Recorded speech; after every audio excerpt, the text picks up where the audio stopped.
Welcome to Excellence in Excel, and in this video we're going to focus on how you can use in Google Sheets concatenate function.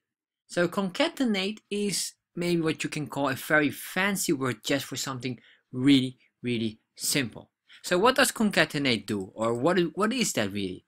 Concatenate is, for example, you have here, for example, this, let's say Google Sheets.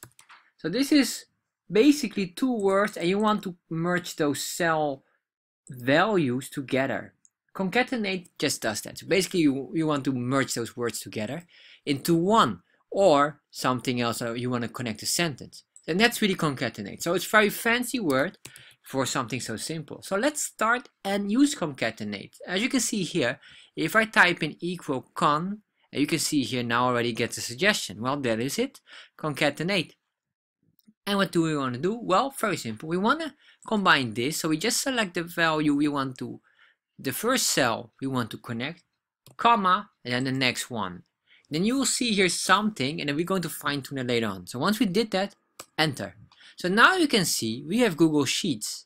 However, this is not so nice because there's a space missing between. You want to put a space here.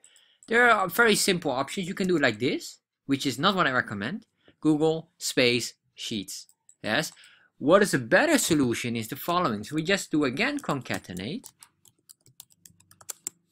And then what we can do is we select this value, comma, and then you have to do a double quotation, space, double quotation, comma, the third value, and that's it. So basically, if we do this here, we're making a new value saying we want a value with space.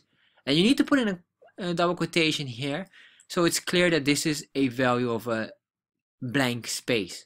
Once we do this, enter, now we can see it works, and we have to just remove this space here between. As you can see, now it works perfectly. And this is really how you can use concatenate in Google Sheets. Very simple and straightforward.